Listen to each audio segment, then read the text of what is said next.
quand on a des opportunités, on se le partage mutuellement. Moi, j'ai recruté des gens dans ce réseau, j'ai vu des opportunités dans ce réseau et vice-versa. On est vraiment des femmes, on est prêtes à s'aider les unes les autres. Il n'y a pas de compétition. Si une gagne, tant mieux. Si l'autre gagne, tant mieux. Et on met justement toutes ces femmes-là en valeur.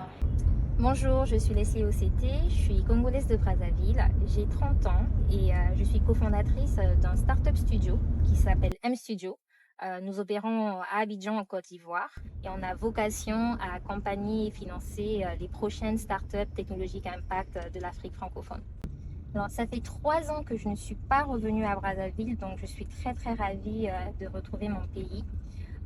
Je me rends compte qu'il y a une économie qui bouillonne de plus en plus. Il y a une jeunesse qui est vraiment désireuse d'entreprendre. Et je le voyais déjà depuis Abidjan parce qu'il y a beaucoup d'entrepreneurs qui m'écrivent car ils ont besoin de financement, ils ont besoin d'accompagnement. Et la raison pour laquelle je suis venue à Brazzaville, c'est pour découvrir un peu mieux cet écosystème entrepreneurial.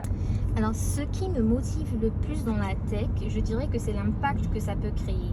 Je l'ai vu de manière très concrète quand je travaillais à Wave, donc Wave Mobile Money, qui est la première licorne en Afrique de l'Ouest francophone, où on avait énormément de gens qui se plaignaient des frais de transfert d'argent qui étaient énormissimes. Et grâce à une simple application mobile, on a pu leur permettre d'avoir déjà une expérience utilisateur beaucoup plus sympathique, mais aussi de les faire passer de 10% de frais à quasiment 1% de frais. Donc la technologie a vraiment cette capacité à optimiser des process, à optimiser des chaînes de valeur, à rendre accessible ce qui n'était pas et aussi justement permettre à avoir plus de transparence, que ce soit dans les services financiers, que ce soit dans tous les domaines en fait. Toute la technologie est applicable à tout. La plus grande leçon tout au long de mon parcours professionnel et entrepreneurial, ça a été d'oser, de ne pas toujours se poser mille et une questions et de foncer.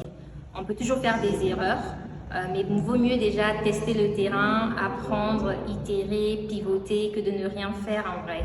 Pour moi, le Congo féminin, c'est plus qu'un événement, c'est vraiment un mouvement. C'est un mouvement qui appelle les femmes congolaises à se réveiller et vraiment à prendre le contrôle de leur vie familiale, mais aussi de leur vie professionnelle, de leur vie entrepreneuriale, parce qu'on a beaucoup de casquettes et on dit souvent qu'une femme, elle arrive à gérer tant de choses, qu'elle est multipotentielle, qu'elle arrive vraiment à faire plusieurs tâches en même temps et c'est une vérité.